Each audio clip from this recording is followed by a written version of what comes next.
আজকে ৩-৪ দিন যাবৎ আমার ছেলেটা এত অসুস্থ, ১০৩ মাত্রার জ্বর। তারপর কিছু খাচ্ছে না।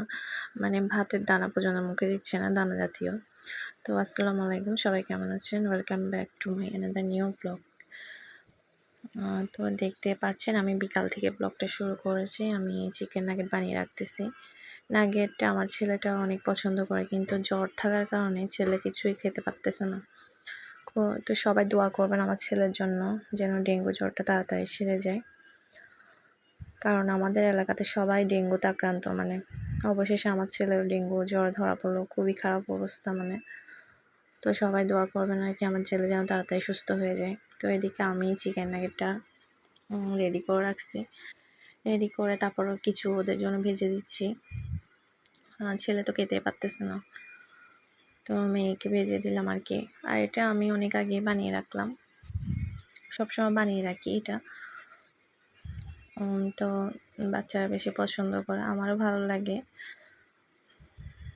আর আমাদের এলাকাতে মানে প্রত্যেকেরই ডেঙ্গু জ্বর, প্রত্যেক ফ্যামিলিতে সবাই আক্রান্ত একজন না একজন বাসার।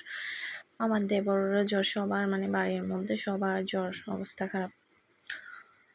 এই জ্বরটা কখন যে জানতে যাই না। এরপরে আমি পরের দিন সকালে পায়া রান্না করছি। তো আমার হাজব্যান্ডও বেশি পছন্দ করে, আমারও ভালো লাগে, আমার মেয়ে পছন্দ করে, ছেলে আবার এসব খায় না। তো আমি নান রুটি দিয়ে খেয়ে নিচ্ছি। তারপরে খিচুড়ি রান্না করতেছি মেয়ের জন্য। আর মেয়ে নাকি সবজি খাবে না, খিচুড়ি খাবে। তো আমি চিকেন দিয়ে আলু দিয়ে ঝটপট চাল ডাল দিয়ে খিচুড়ি রান্না করে ফেলতেছি। আমার মেয়ের আবার ভীষণ প্রিয় এটা, আমারও প্রিয়, কিন্তু আমাদের একটু সবজি বেশি ভালো লাগে আর কি। তো অবশ্য মজা হয়েছে এগুলা। তো খিচুড়িও রান্না করছি, পাশাপাশি আমি আমাদের জন্য কিছু সবজিও রান্না করছি। তো আমার মেয়েকে বেড়ে দিচ্ছি, আমি বলছি তুমি খেয়ে নাও, অনেক খিদা লাগছে। তো ওকে বেড়ে দিচ্ছি খাবারটা। তারপর আমরাও খাবো। তো আমার মেয়ে বলতেছে আম্মু অনেক মজা হয়েছে, মাশাআল্লাহ বিরিয়ানি, সরি খিচুড়িটা। তো এদিকে আমাদের জন্য রান্না করছি, শাক ভাজি করছি। তারপরে মাছ দিয়ে, ইলিশ মাছ মাথা দিয়ে কোস্তা রান্না করছি, ইলিশ মাছ ফ্রাই করছি। তো বিকালে চাউমিন খেতে ইচ্ছা করতেছিলাম, যে একটু চাউমিন বানাই। বিকালে একটু আমার ঝাল নাস্তা খেতে ইচ্ছা করে, মানে ঝাল। তো চাউমিন রান্নার মধ্যে বাসায় তেমন উপকরণ নেই, চিকেনও নেই। তো আমি করছি ডিম দিয়ে, কিছু সবজি ছিল ওইসব দিয়ে আমি মানে রান্না করে ফেলছি আর কি। চাউমিনটা আমি খেতে অনেক মজা হয়েছে, খারাপ হয়নি। আবার আমার নুডলসটা বেশি প্রিয়। সন্ধ্যা হলে আমি নুডলস অথবা চাউমিন বানিয়ে রাখি খাওয়ার জন্য।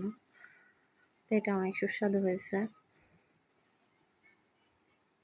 আমার হাজব্যান্ড আর আমি খাইছি আর কি।